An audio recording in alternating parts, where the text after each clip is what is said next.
Bismillahirrahmanirrahim. Assalamualaikum warahmatullahi wabarakatuh. Perkenalkan, saya Haris Rasyad Adrian dengan NPM 202103067. Saya seorang mahasiswa Universitas Siliwangi, jurusan Pendidikan Masyarakat, Fakultas Keguruan dan Ilmu Pendidikan. Sebelumnya, kepada yang terhormat Ibu Nastiti Novitasari, Magister Pendidikan selaku dosen pengampu mata kuliah Pemberdayaan Masyarakat. Di sini saya akan menjelaskan tentang tugas video ujian tengah semester. Berikut penjelasannya. Menjelaskan makna pemberdayaan masyarakat. Menurut saya, pemberdayaan masyarakat adalah proses pembangunan sumber daya manusia atau masyarakat itu sendiri dalam bentuk penggalian kemampuan pribadi, kreativitas, kompetensi, dan daya pikir serta tindakan-tindakan yang lebih baik dari waktu sebelumnya.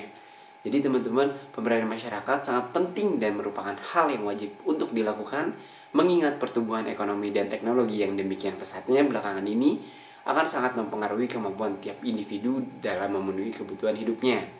Untuk itu, masyarakat luas diharapkan mampu mengikuti perkembangan zaman dengan adanya pemberdayaan masyarakat yang bertujuan untuk menciptakan masyarakat yang memiliki kesadaran tinggi akan potensi diri dan lingkungan di sekitarnya dengan baik serta melatih dan memampukan masyarakat untuk melakukan perencanaan dan pertanggungjawaban atas tindakan mereka dalam memenuhi kebutuhan hidupnya.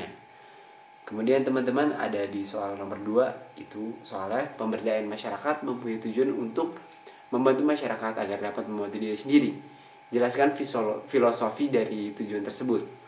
Baik teman-teman, secara filosofis, community development mengandung makna membantu masyarakat untuk agar bisa menolong diri sendiri, yang berarti bahwa substansi utama dalam aktivitas pembangunan masyarakat adalah masyarakat itu sendiri. Tentu, maka konsep pemberdayaan mencakup pengertian pembangunan masyarakat atau community development dan pembangunan yang bertumpu pada masyarakat atau community based development.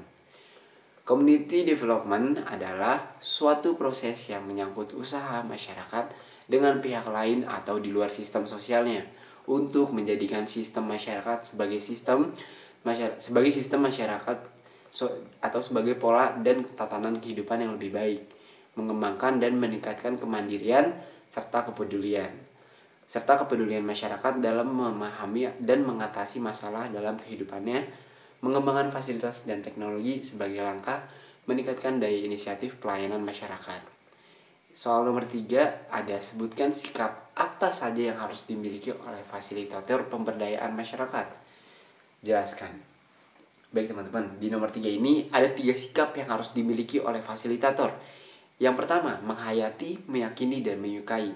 Dalam artian, sebagai fasilitator yang profesional harus merasa bangga terhadap profesinya, bertanggung jawab dengan profesinya dengan melaksanakan tugas-tugas yang ada, serta meyakini memastikan bahwa inovasi yang disampaikan telah teruji manfaatnya dan memberikan keuntungan bagi menerima manfaat, serta dapat dengan maksimal melakukan kebaikan demi berlangsungnya perubahan penerima manfaat ke arah yang lebih baik.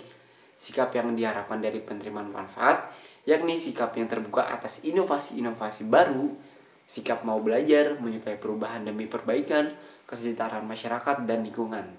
Penerima manfaat pemberdayaan tidak hanya ditinjau dari kesejahteraan ekonomi saja. Skill atau kemampuan masyarakat juga dapat ditingkatkan dalam kegiatan pemberdayaan masyarakat. Dan hal ini tidak kalah penting dengan yang lainnya, karena peningkatan skill juga termasuk usaha menggali potensi dan mengembangkan potensi yang ada di masyarakat dan lingkungannya.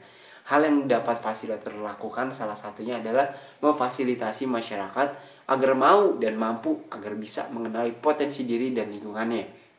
Kemudian memfasilitasi masyarakat untuk berkembang dan berdaya dari berbagai aspek. Di soal nomor 4, dalam siklus pemberdayaan masyarakat terdapat siklus peningkatan partisipasi. Bagaimana pendekatan dan strategi yang digunakan agar masyarakat penerima manfaat pemberdayaan mau berpartisipasi dalam proses pemberdayaan? Jelaskan dengan contoh. Oke, baik teman-teman, akan saya jelaskan. Yang pertama, harus sebagai fasilitator harus menciptakan iklim, memperkuat daya dan melindungi. Dalam upaya pemberdayaan masyarakat dapat dilihat dari 3 sisi. Yang pertama, menciptakan suasana atau iklim yang memungkinkan potensi masyarakat berkembang, enabling. Di sini titik tolaknya adalah pengenalan bahwa masyarakat itu memiliki potensi yang dapat dikembangkan. Kemudian yang kedua, memperkuat potensi atau daya yang dimiliki masyarakat atau empowering. Dalam rangka pemberdayaan ini, upaya yang amat pokok adalah peningkatan taraf pendidikan dan derajat kesehatan, serta akses ke dalam sumber-sumber kemajuan ekonomi seperti modal, teknologi, informasi, lapangan kerja, dan juga pasar. Kemudian yang ketiga teman-teman, ada memberdayakan mengandung pula arti melindungi. Dalam artinya nih, dalam proses pemberdayaan harus dicegah yang lemah menjadi bertambah lembah. Jadi kita tidak boleh menjadikan yang lemah untuk menjadi lemah. Oleh karena itu, kekurang berdayaan dalam menghadapi yang kuat. Oleh karena itu, perlindungan dan pemihakan kepada yang lemah amat mendasar sifatnya dalam proses pemberdayaan masyarakat. Seperti itu teman-teman. Kemudian yang terakhir ada nomor 5, sebagai mahasiswa jurusan pendidikan masyarakat, jelaskan kontribusi yang bisa atau akan saya lakukan dalam kaitannya dengan pemberdayaan masyarakat. Dan jelaskan fungsi mata kuliah ini menurut saya. Oke. Kontribusi yang saya akan lakukan dalam kaitannya dengan pemberdayaan masyarakat adalah saya suatu saat ingin sekali nanti menciptakan suatu desa atau tempat tinggal atau lingkungan yang sekiranya bisa dijadikan tempat wisata yang indah, mempunyai khas untuk dikunjungi oleh masyarakat. Mengubah suatu lingkungan yang tadinya kumuh menjadi lingkungan yang indah dan mempunyai ciri khas tertentu dan bisa menjadi suatu tempat yang dinilai berhasil dari pengembangan kreativitas warga untuk mendapatkan tambahan penghasilan dengan membangun ide seperti berjualan souvenir, oleh-oleh, pakaian, makanan, dan sebagainya. Kemudian fungsi mata kuliah pemberdayaan masyarakat ini untuk pribadi saya agar saya dapat mengetahui bagaimana langkah-langkah dalam memberdayakan masyarakat, bahwa sebelum melakukan